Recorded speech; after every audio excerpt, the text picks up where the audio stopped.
Assalamualaikum warahmatullahi wabarakatuh. Sebelumnya, perkenalkan nama saya Alivia Diah Kumalasari. Saya mahasiswa IKIP dari FKIP PLB semester 3A1. Di sini, saya akan mempresentasikan tentang tugas dari Bunda Sugihartati SPD MPD, yaitu asesmen dan pembelajaran bagi tunanetra. Langsung saja, di sini saya akan mempresentasikan, yaitu yang pertama tentang pengertian. Apa sih itu asesmen? Asesmen itu adalah suatu penilaian yang komprehensif dan melibatkan anggota tim untuk mengetahui kelemahan dan kekuatan anak. Itu adalah asesmen.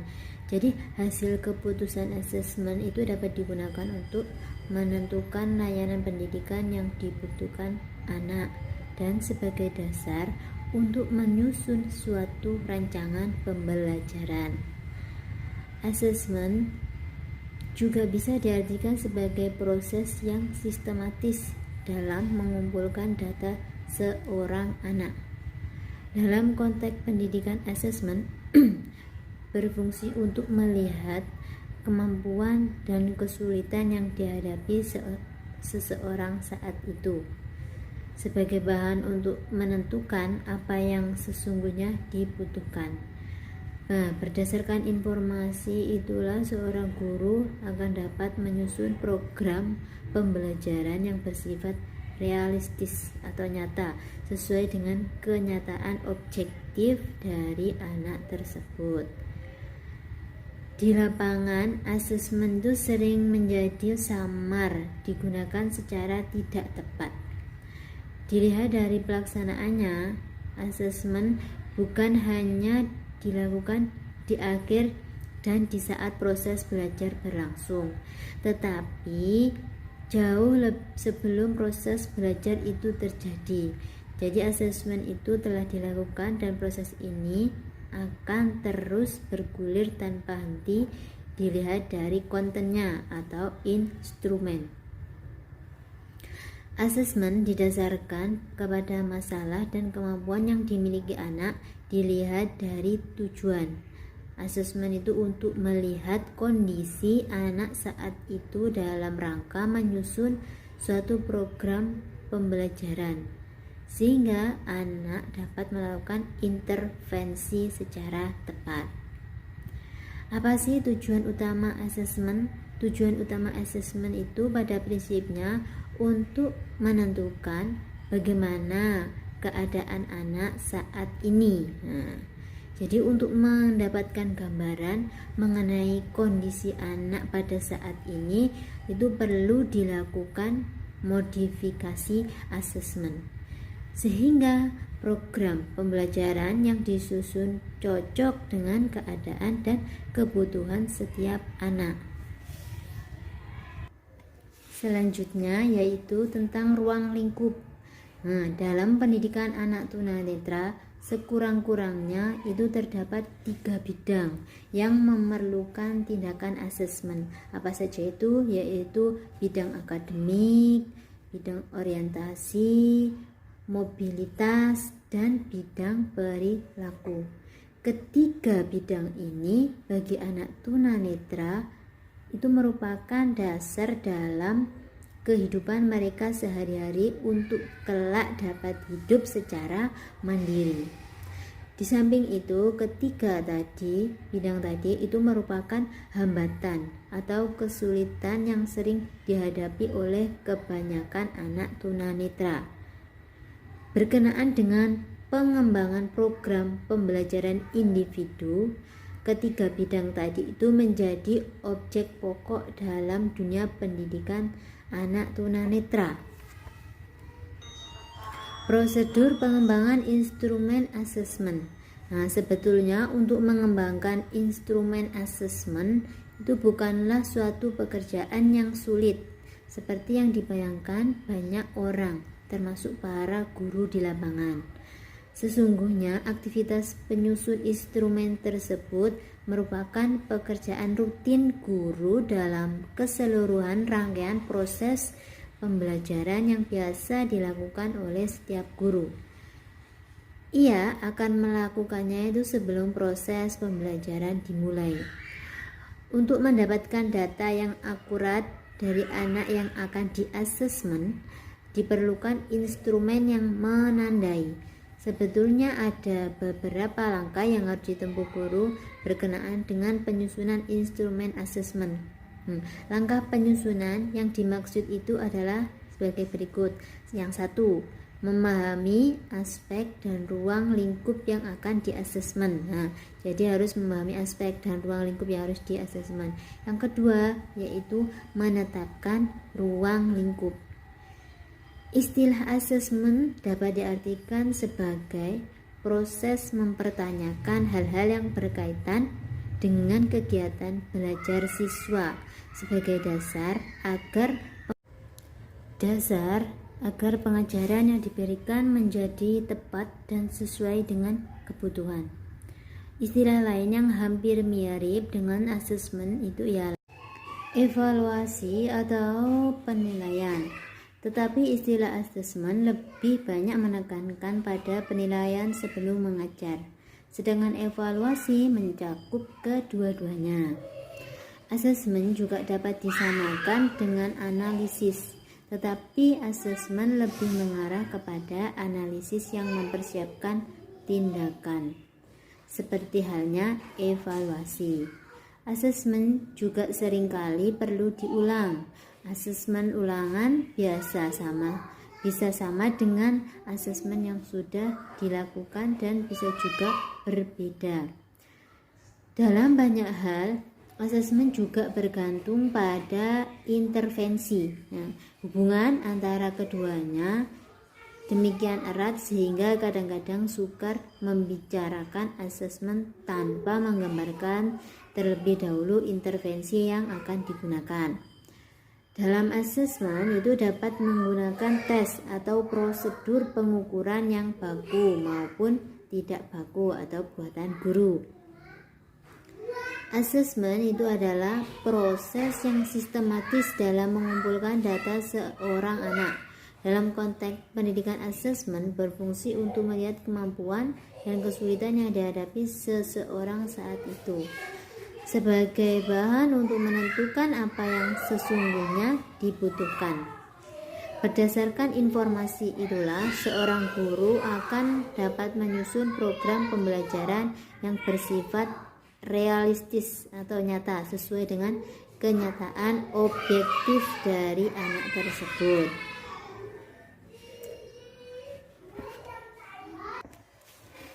Tujuan.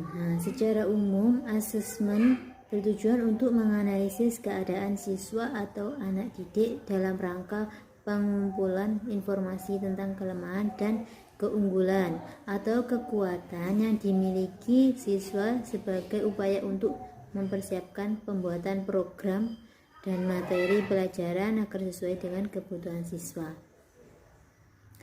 Sesuai dengan tujuan umum tersebut, asesmen itu mempunyai tujuan yang spesifik yang dapat diklasifikasikan sebagai berikut, yaitu apa saja? 1.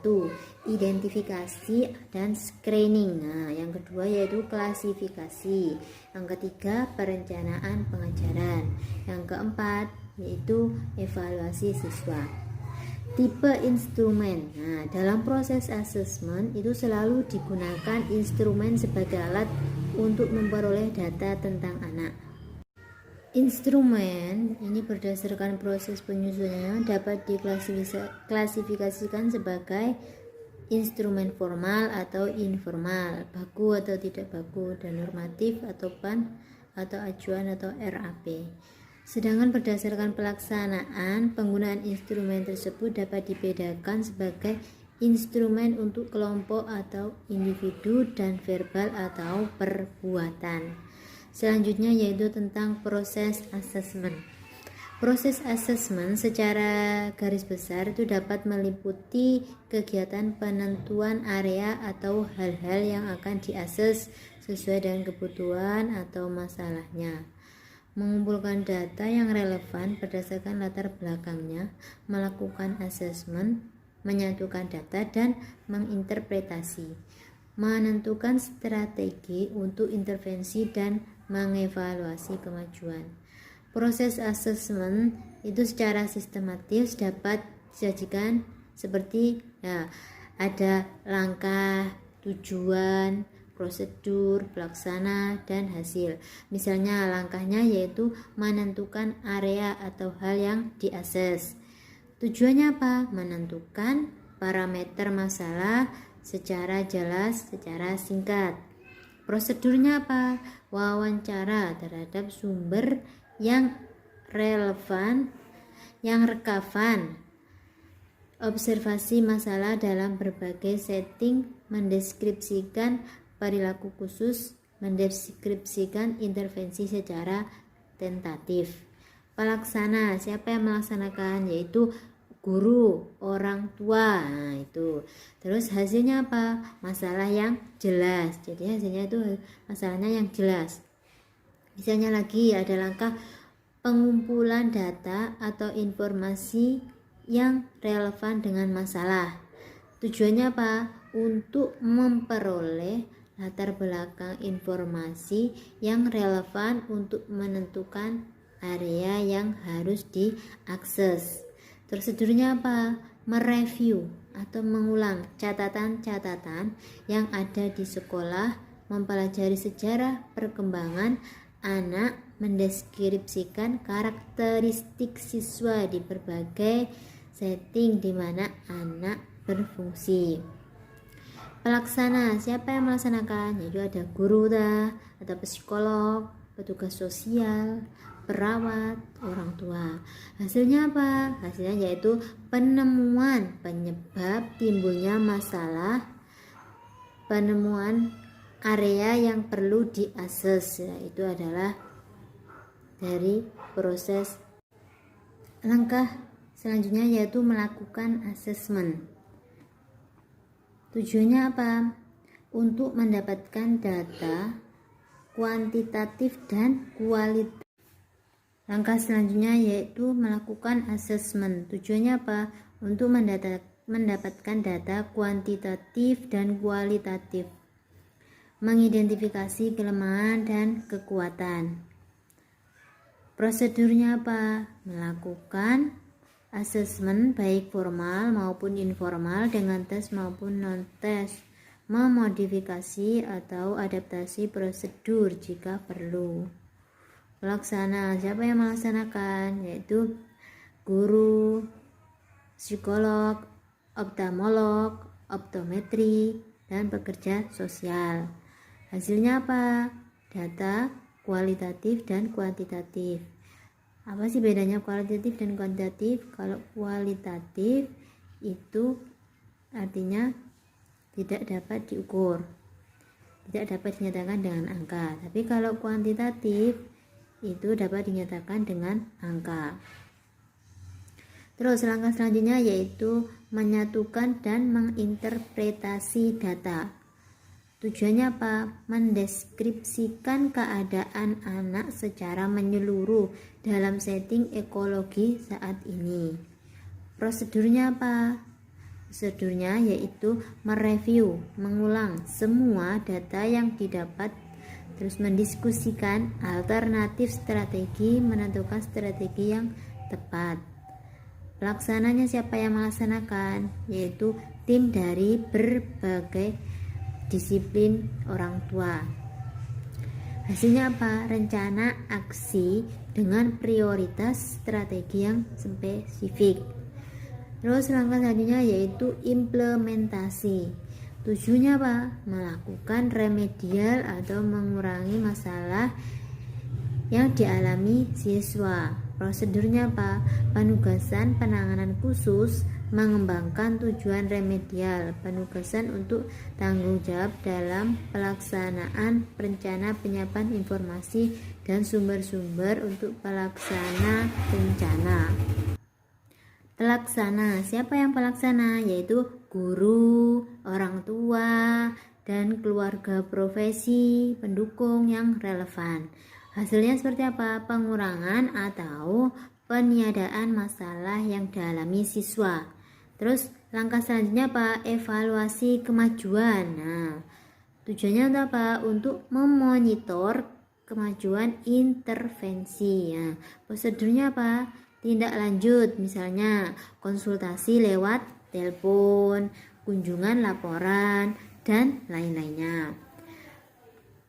Pelaksana siapa yang melaksanakan? Yaitu case manager. Nah, hasilnya seperti apa? Hasilnya itu revisi rencana tindakan atau mengakhiri. Nah, komponen yang dapat dilakukan asesmen pada anak tunanetra itu meliputi beberapa hal, dari fungsi penglihatan hingga keterampilan tertentu yang berkaitan dengan dampak kerusakan penglihatan.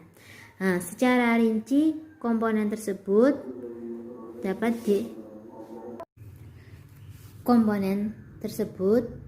yang secara asesmen komprehensif, yaitu pertama penglihatan. Penglihatan itu yang dilihat yaitu pemeriksaan mata oleh oftalmolog atau optometris. Terus asesmen fungsi penglihatan. Terus asesmen efisiensi penglihatan. Evaluasi penggunaan alat bantu penglihatan. Terus intelijensi atau kepribadian, itu yang dibahas yaitu tentang perkembangan kognitif pengetahuan ya. Terus fungsi intelektual. Terus selanjutnya keterampilan sensori atau motorik, yaitu perkembangan motorik kasar dan halus, kemampuan perseptual. Terus keterampilan akademik atau perkembangan konsep, nah itu prestasi, baca, tulis, mengeja, dan matematika. Jadi perkembangan bahasa, keterampilan mendengar dan menyimak, nah itu konsep waktu, kualitas, posisi, arah, urutan, dan lain-lain. Keterampilan belajar, nah, sosial, emosi, atau efektif, nah itu kontrol perilaku, dikontrol perilakunya ya. Terus belajar sosial dan efektif, keterampilan adaptif, terus rekreasi dan waktu luang.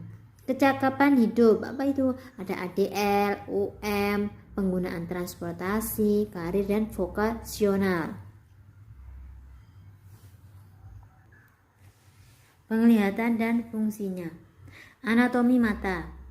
Mata atau indera penglihatan merupakan salah satu indera yang sangat penting bagi manusia, yang berguna untuk menerima rangsangan cahaya.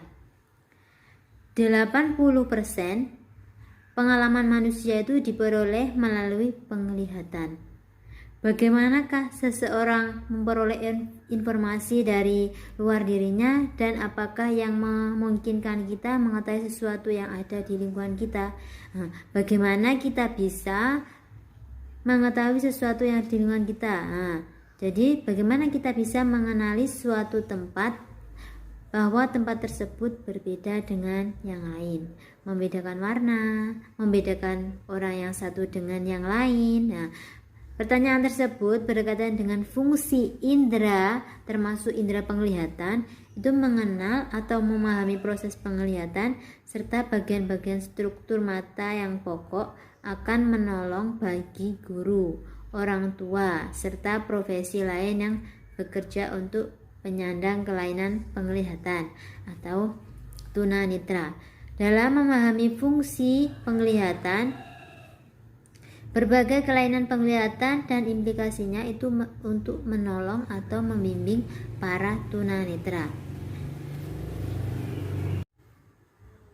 Berdasarkan fungsinya, organ mata atau struktur organ mata itu dapat digolongkan menjadi 4 fungsi utama, yaitu fungsi perlindungan atau protektif, fungsi refraksi atau refraktif, orientasi atau oriental, dan reseptif atau reseptif. Bagian mata yang memiliki fungsi perlindungan itu adalah tulang tengkorak, konjungtiva, dan koroid. Soket atau tempat dudukan bola mata yang ada di dalam tulang tengkorak selain sebagai tempat kedudukan bola mata, sekaligus melindungi bola mata dari tekanan atau benturan benda yang keras. Dengan adanya soket ini, bola mata berada dalam posisi yang aman karena terlindung oleh tulang pelipis, dahi, dan pipi. Fungsi refraktif itu adalah, saya akan membahas tentang tahapan pelaksanaan asesmen. Asesmen itu merupakan suatu aktivitas yang sistematis dan berkelanjutan. Artinya, asesmen itu perlu dilakukan sesuai dengan prosedur yang baik agar hasil yang dicapai sesuai dengan tujuan yang diharapkannya. Adanya beberapa faktor yang terkait dengan pelaksanaan asesmen juga harus dipertimbangkan secara seksama. Langkah umum pelaksanakan asesmen secara sistematik yaitu bahwa tahapan asesmen dilakukan dengan terlebih dahulu merumuskan tujuannya dengan memperhatikan tahapan, ruang, lingkup materinya. Setelah tujuan ditentukan, langkah selanjutnya adalah merumuskan prosedurnya. Nah, yang dapat dilakukan melalui asesmen formal maupun informal untuk memperoleh informasi yang diperlukan. Dari hasil informasi yang telah diperoleh, selanjutnya diolah dan dianalisis guna menentukan tujuan pembelajaran dan strateginya dalam pembelajaran yang sesuai dengan kebutuhan anak. Setelah langkah-langkah tersebut dilakukan, maka sebagai tindak lanjutnya adalah implementasi kegiatan pembelajaran bagi anak-anak berkebutuhan khusus. Nah, secara lebih spesifik, Mercer 1989 itu menjelaskan adanya beberapa langkah yang dilakukan dalam asesmen anak yang berkebutuhan khusus di sekolah, yaitu 1. Menentukan cakupan dan tahapan keterampilan yang akan diajarkan. Nah, agar pelaksanaan asesmen dapat dilakukan secara efektif, maka seyogyanya guru terlebih dahulu memahami tahapan kompetensi pembelajaran siswa dalam bidang pembelajaran tertentu. Ini penting dilakukan untuk mengetahui dengan jelas keterampilan-keterampilan apa yang telah dikuasai siswa. Secara teknik, guru itu dapat melakukannya melalui analisis tugas dalam kegiatan pembelajaran di sekolah. Menentukan perilaku yang akan diasesmen. Nah, asesmen perilaku diawali dari tahapan yang paling umum menuju tahapan yang khusus. Perilaku umum menunjuk pada rentang kompetensi siswa dalam penguasaan materi kurikulum. Misalnya, pada mata pelajaran bahasa mencakup kompetensi dasar untuk semua aspek bahasa. Sedangkan yang khusus mungkin hanya pada aspek membaca saja. Memilih aktivitas evaluasi, ya, guru harus mempertimbangkan aktivitas yang akan dilakukan itu untuk evaluasi dalam rentang kompetensi umum atau kompetensi khusus. Evaluasi kompetensi umum itu lazimnya dilakukan secara periodik atau semester. Sedang untuk kompetensi khusus sebaiknya itu dilakukan secara formatif dan berkesinambungan. Pengorganisasian alat evaluasi. Hal ini dilakukan berkenaan dengan evaluasi pendahuluan yang mencakup identifikasi masalah, pencatatan bentuk-bentuk kesalahan yang terjadi, dan evaluasi keterampilan tertentu. Setelah evaluasi awal dilakukan, selanjutnya itu ditentukan tujuan dan strategi pembelajaran, serta implementasi dan pemantauan kemajuan belajar siswa. Pencatatan kinerja siswa. Ada 2 hal. Pengorganisasian alat evaluasi. Hal ini dilakukan berkenaan dengan evaluasi pendahuluan yang mencakup identifikasi masalah, pencatatan bentuk-bentuk kesalahan yang terjadi, dan evaluasi keterampilan tertentu. Setelah evaluasi awal dilakukan, selanjutnya ditentukan tujuan dan strategi pembelajaran, serta implementasi dan pemantauan kemajuan belajar siswa. Pencatatan kinerja siswa. Ada 2 hal mengenai kinerja siswa yang harus dicatat guru, yaitu kinerja siswa pada pelaksanaan tugas sehari-hari dan penguasaan keterampilan secara keseluruhan yang umumnya dicatat pada laporan kemajuan belajar siswa. Penentuan tujuan pembelajaran khusus untuk jangka pendek dan jangka panjang. Di sini, guru perlu merumuskan tujuan pembelajaran khusus bagi anak-anak dalam jangka pendek secara spesifik, misalnya dalam aspek membaca atau mengeja dalam pelajaran.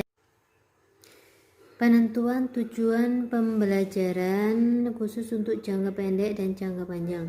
Di sini, guru perlu merumuskan tujuan pembelajaran khusus bagi anak dalam jangka pendek secara spesifik, misalnya dalam aspek membaca atau mengeja dalam pembelajaran bahasa, tetapi harus tetap berkontribusi dalam tujuan jangka panjang.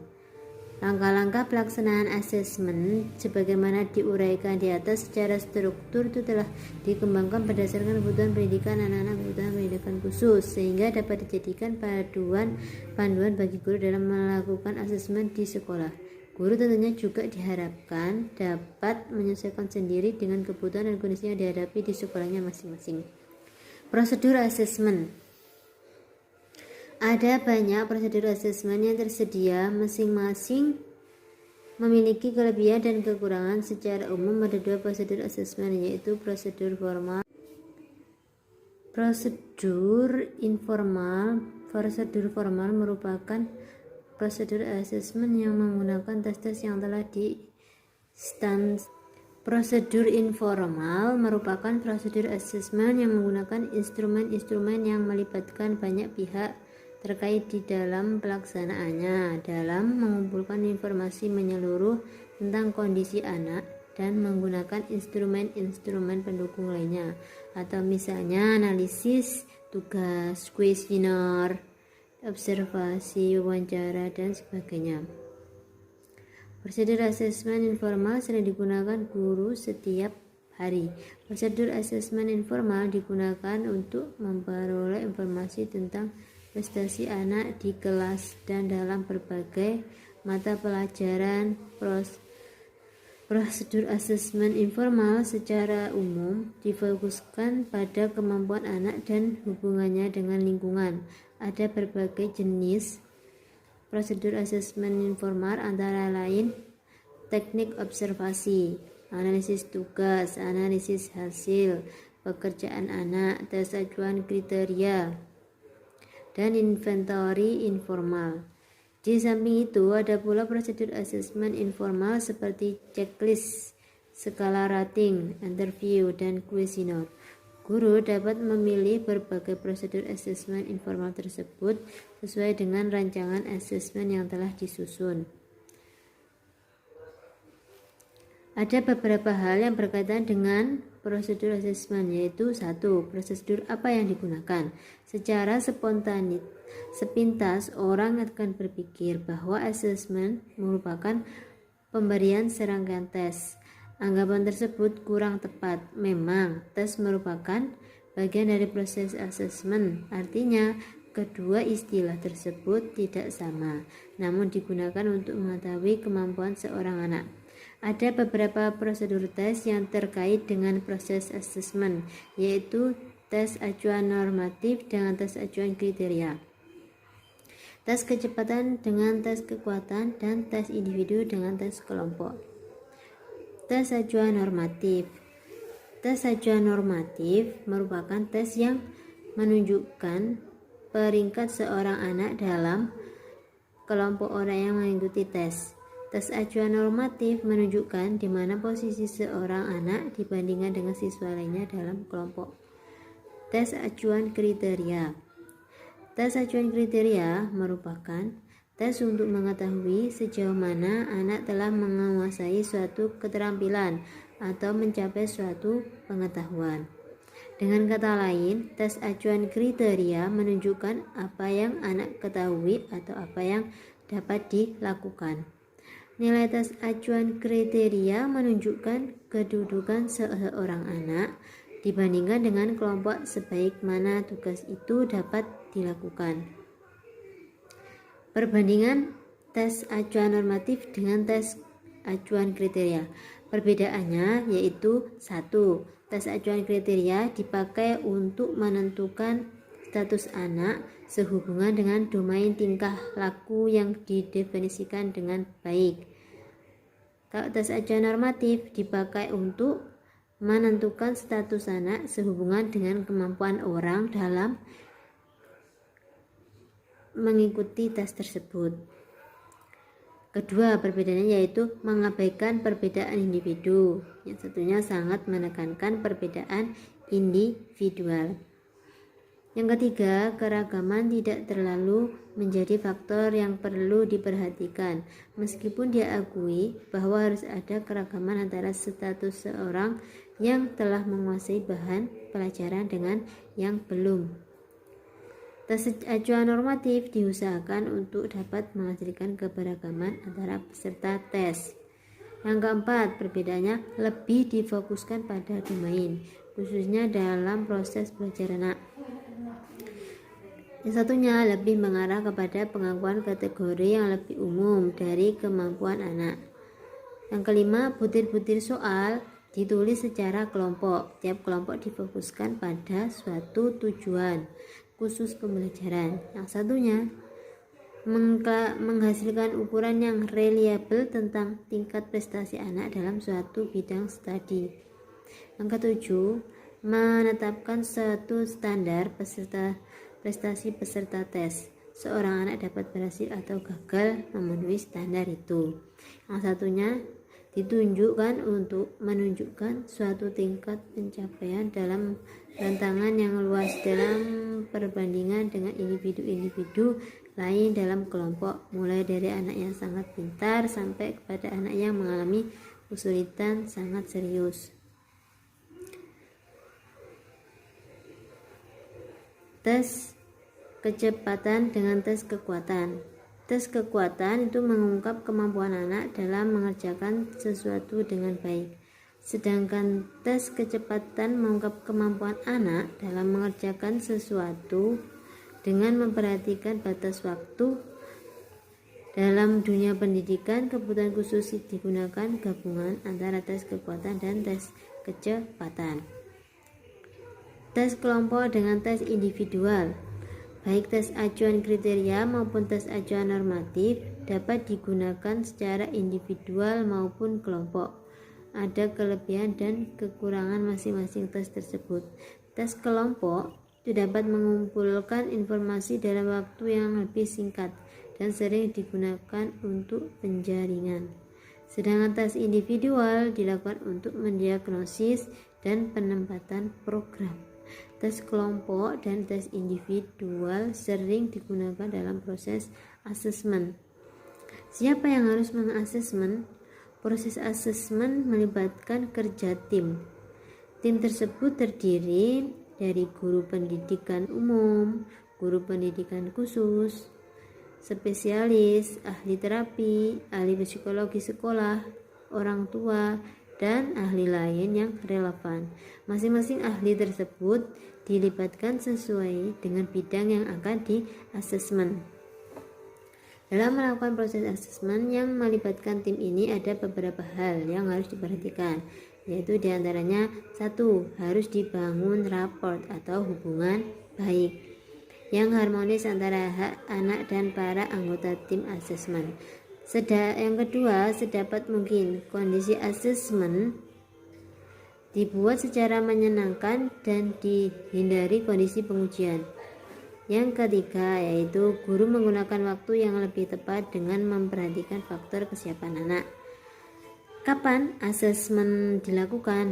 Asesmen dilakukan dengan memperhatikan 3 tahapan, yaitu jika asesmen yang dilakukan berbasis kurikulum atau berbasis prestasi, maka asesmen dilakukan selama proses pembelajaran oleh guru yang bersangkutan. Jika dibutuhkan asesmen lebih lanjut, maka dilakukanlah asesmen secara individual. Yang ketiga, jika untuk memperoleh informasi yang lebih mendalam, maka dilakukan asesmen yang lebih spesifik dibanding akademik dengan menggunakan berbagai instrumen asesmen. Pertimbangan dalam memilih prosedur asesmen informal. Dalam merencanakan proses asesmen, guru harus memutuskan dan memilih prosedur asesmen yang berdasarkan pada pertimbangan prinsip sebagai berikut. 1. Prosedur asesmen harus memberikan informasi yang diperlukan untuk menjawab asesmen yang dibutuhkan. Yang kedua, prosedur asesmen harus sesuai dengan umur, kelas, dan tingkat kemampuan anak. Yang ketiga, prosedur asesmen harus sesuai dengan yang dilakukan, dinilai, dan diinterpretasikan oleh profesional yang relevan. Selanjutnya yaitu prosedur asesmen harus berkualitas dan dapat dipertanggungjawabkan. Sedangkan prosedur pelaksanaan asesmen informal dilakukan dengan beberapa pertimbangan khusus, yaitu apa? Tujuan asesmen. Asesmen informal tidak menilai prestasi anak dalam hubungannya dengan norma kelompok. Untuk itu tidak cocok. Asesmen dirancang untuk menentukan apakah prestasi anak menjadi rata-rata, di bawah rata-rata, atau di atas rata-rata. Pertimbangan efisiensi. Asesmen informal mudah dilakukan tanpa adanya pelatihan khusus, sehingga efisiensi pelaksanaan asesmen harus menjadi perhatian. Yang ketiga, pertimbangan kualitas. Sebagian besar asesmen informal itu tidak standar. Hal ini mengakibatkan kurang terpenuhnya persyaratan validitas dan reliabilitas. Jika asesmen dirancang oleh guru untuk digunakan di kelasnya, maka tidak ada jaminan bahwa informasi yang diperoleh memenuhi kriteria valid dan reliable.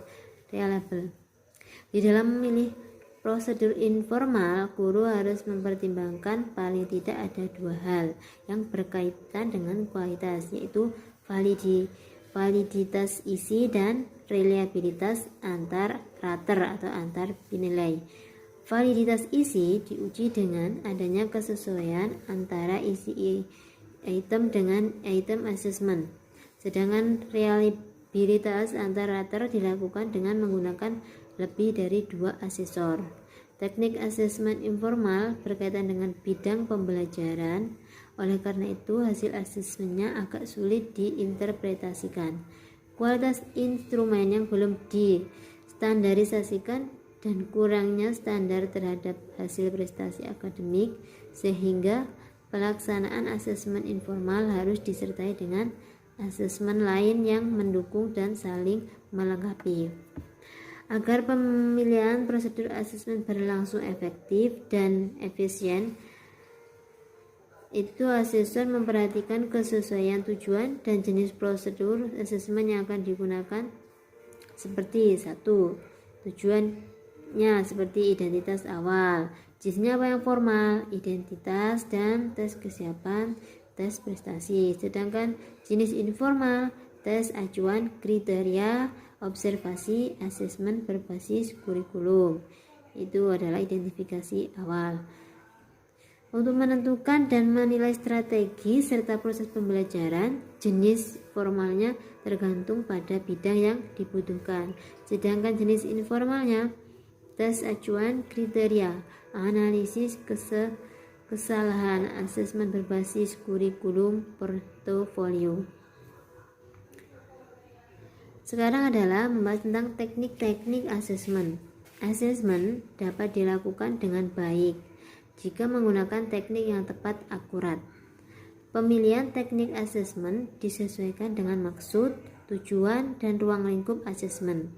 Pemilihan teknik yang tepat akan menghasilkan data yang komprehensif dan akurat.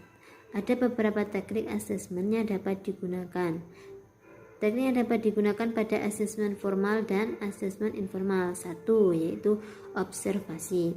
Observasi adalah salah satu teknik asesmen yang dilakukan dengan cara mengamati dan mencatat secara sistematik gejala-gejala yang diselidiki. Observasi merupakan strategi asesmen yang digunakan untuk memperoleh informasi tentang perilaku spesifik seperti keterampilan sosial, keterampilan akademik, kebiasaan belajar, dan keterampilan bantu diri.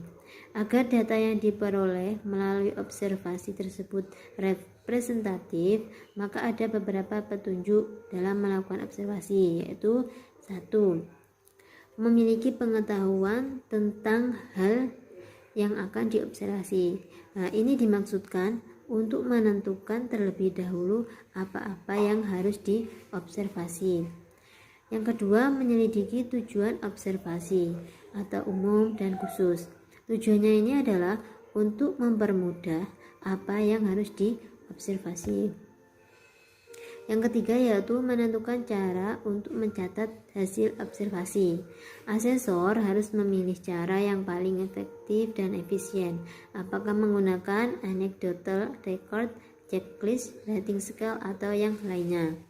Yang keempat yaitu berlaku sangat cermat dan sangat kritis. Asesor tidak boleh gegabah tergesa-gesa agar apa yang dicatat dalam observasi adalah benar-benar data yang dibutuhkan. Yang kelima, mencatat setiap gejala secara terpisah. Agar apa? Agar gejala yang dicatat tidak dipengaruhi oleh situasi pencatatan. Karena keadaan waktu mencatat dapat berpengaruh kepada observer. Bila pengaruh ini terjadi, maka terjadilah apa yang disebut carryover effect. Yang keenam, mengetahui sebaiknya alat-alat pencatatan dan cara penggunaannya sebelum observasi dilakukan. Observasi yang dilakukan sebaiknya memiliki tahapan. Tahapan pertama dalam merancang observasi adalah menentukan perilaku apa yang akan diamati. Guru memilih untuk mengamati semua perilaku anak dalam waktu tertentu dan mencatat segala sesuatu yang terjadi selama waktu tersebut. Teknik ini disebut dengan continuous recording. Target pengamatan tidak hanya pada perilaku sosial atau seperti berbicara dengan teman sebaya, tetapi juga pada perilaku akademik dan keterampilan belajar atau menyelesaikan pekerjaan rumah. Ada dua teknik yang digunakan sebagai sistem penggunaan observasi, yaitu 1. Event recording atau perekam peristiwa. Dalam event recording, frekuensi perilaku diamati, yaitu pengamat mencatat jumlah perilaku spesifik yang muncul. Duration recording atau lama perekaman. Dalam duration recording, lama perekaman spesifik ditampilkan, yaitu pengamat mencatat kapan perilaku diamati dan berapa lama perilaku tersebut berlangsung. Setelah menentukan bagaimana perilaku akan dilakukan, guru harus memutuskan bagaimana perilaku tersebut akan diukur. Data dikumpulkan setiap waktu sepanjang perilaku itu muncul. Tahap akhir dalam mempersiapkan pengamatan perilaku adalah memutuskan metode pengamatan data, yaitu bagaimana cara data dicatat. Biasanya data itu dikumpulkan oleh guru yang merancang observasi.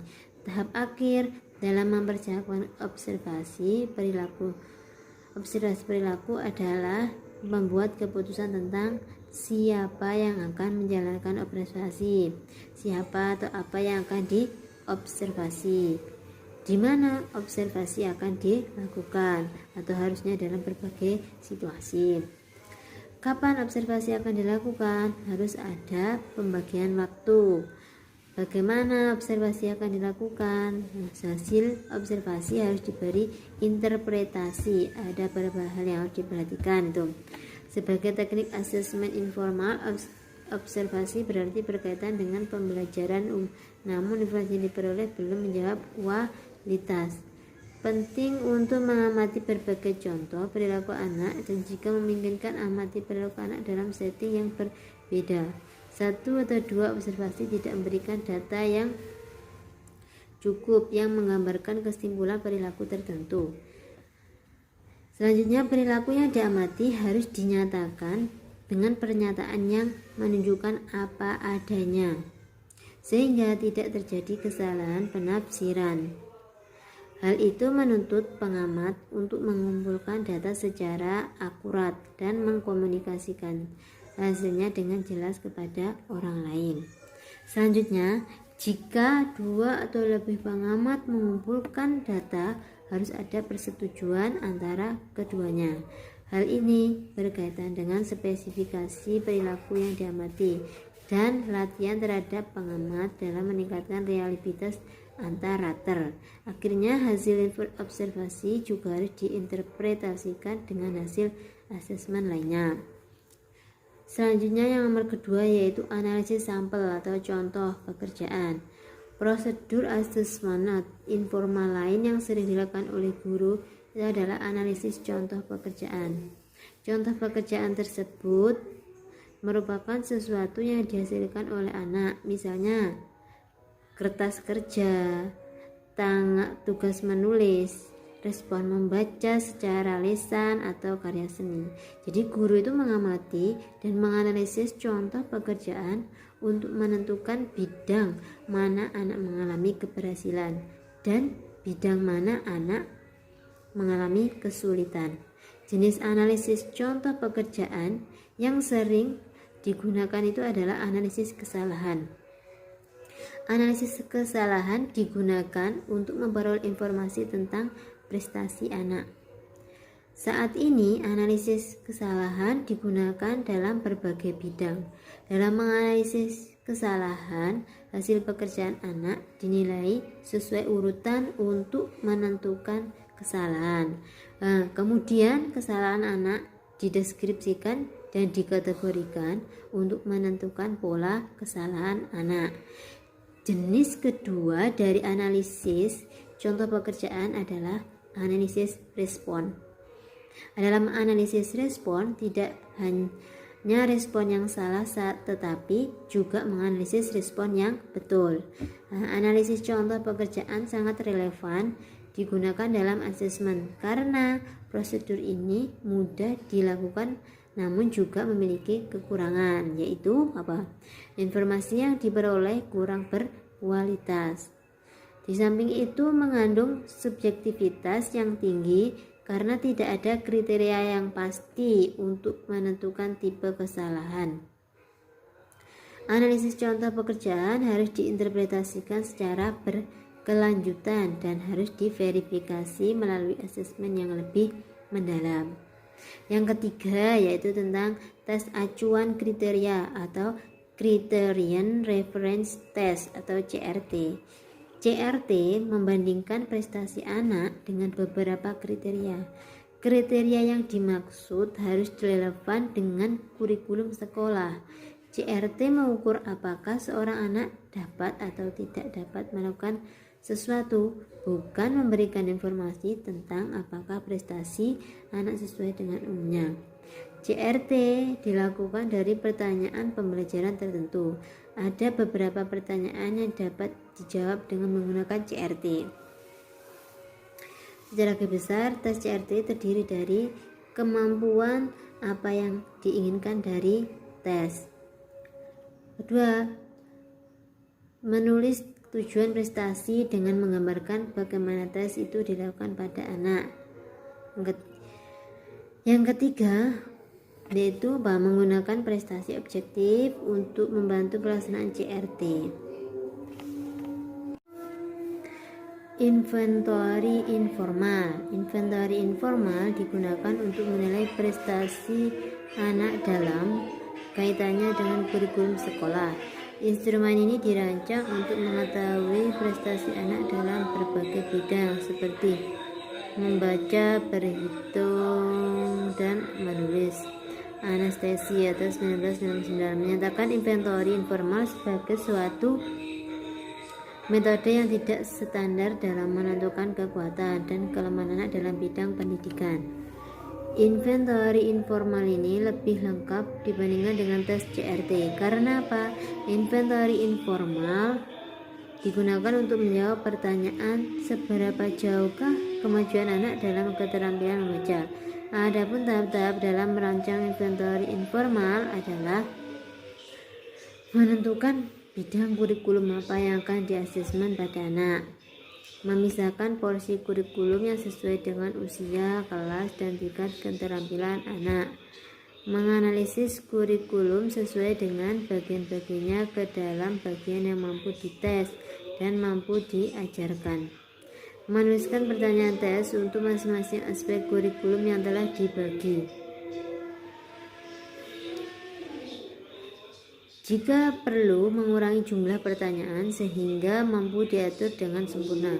Mengurutkan pertanyaan tes dari yang paling mudah ke yang paling sulit. Inventory informal yang paling sering digunakan di kelas adalah inventory informal membaca. Hasil inventory informal juga sulit untuk diinterpretasikan, oleh karena itu diperlukan asesmen yang lebih lengkap jika ingin memperoleh informasi yang komprehensif. Yang kelima yaitu analisis tugas.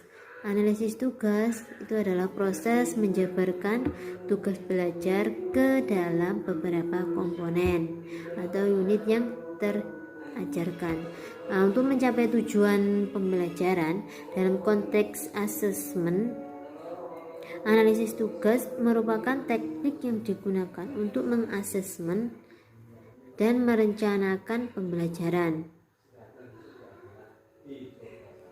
Dalam merencanakan pembelajaran, analisis tugas digunakan untuk memecah tugas-tugas menjadi bagian-bagian yang bisa diajarkan dalam bentuk unit-unit tugas. Misalnya, dalam pelajaran memakai sepatu. Pertama, ambil sepatu dan kaos kaki, kemudian meletakkan kaos kaki dan sepatu di depan anak. Anak duduk di kursi menghadap ke sepatu, ambil kaos kaki sebelah kanan, kemudian dipasang.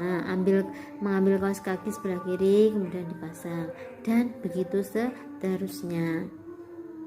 Dalam asesmen, analisis tugas digunakan dengan tugas-tugas anak untuk memiliki kesulitan. Tugas dianalisis menjadi urutan bagian-bagian. Anak harus menunjukkan kemampuan setiap subunit tugas. Setelah itu dinilai berdasarkan tahapan pembelajaran yang telah disusun sebelumnya. Inventory informal. Inventory informal digunakan untuk menilai prestasi anak dalam kaitannya dengan kurikulum sekolah. Instrumen ini dirancang untuk mengetahui prestasi anak dalam berbagai bidang seperti membaca, berhitung, dan menulis. Anastasi atau 1999 menyatakan inventory informal sebagai suatu metode yang tidak standar dalam menentukan kekuatan dan kelemahan anak dalam bidang pendidikan. Inventory informal ini lebih lengkap dibandingkan dengan tes CRT. Karena apa? Inventory informal digunakan untuk menjawab pertanyaan seberapa jauhkah kemajuan anak dalam keterampilan membaca. Adapun tahap-tahap dalam merancang inventory informal adalah menentukan bidang kurikulum apa yang akan diasesmen pada anak, memisahkan porsi kurikulum yang sesuai dengan usia, kelas, dan tingkat keterampilan anak, menganalisis kurikulum sesuai dengan bagian-bagiannya ke dalam bagian yang mampu dites dan mampu diajarkan, menuliskan pertanyaan tes untuk masing-masing aspek kurikulum yang telah dibagi. Jika perlu, mengurangi jumlah pertanyaan sehingga mampu diatur dengan sempurna. Mengurutkan pertanyaan tes dari yang paling mudah ke yang paling sulit. Inventory informal yang paling sering digunakan di kelas adalah inventory informal membaca. Hasil inventory informal juga sulit untuk diinterpretasikan, oleh karena itu diperlukan asesmen yang lebih lengkap jika ingin memperoleh informasi yang komprehensif. Yang kelima yaitu analisis tugas. Analisis tugas itu adalah proses menjabarkan tugas belajar ke dalam beberapa komponen atau unit yang terajarkan. Untuk mencapai tujuan pembelajaran dalam konteks asesmen, analisis tugas merupakan teknik yang digunakan untuk mengasesmen dan merencanakan pembelajaran. Dalam merencanakan pembelajaran, analisis tugas digunakan untuk memecah tugas-tugas menjadi bagian-bagian yang bisa diajarkan dalam bentuk unit-unit tugas. Misalnya, dalam pelajaran memakai sepatu. Pertama, ambil sepatu dan kaos kaki, kemudian meletakkan kaos kaki dan sepatu di depan anak. Anak duduk di kursi menghadap ke sepatu, ambil kaos kaki sebelah kanan, kemudian dipasang. Mengambil kaos kaki sebelah kiri, kemudian dipasang, dan begitu seterusnya. Dalam asesmen analisis, tugas digunakan dengan tugas-tugas anak untuk memiliki kesulitan. Tugas dianalisis menjadi urutan bagian-bagian. Anak harus menunjukkan kemampuan setiap tugas. Setelah itu dinilai berdasarkan tahapan pembelajaran yang telah disusun sebelumnya. Sekian, terima kasih dari saya. Itu adalah presentasi dari saya. Apabila kurang berkenan atau salah, saya mohon maaf yang sebesar-besarnya. Saya akhiri dari sini. Wassalamualaikum warahmatullahi wabarakatuh.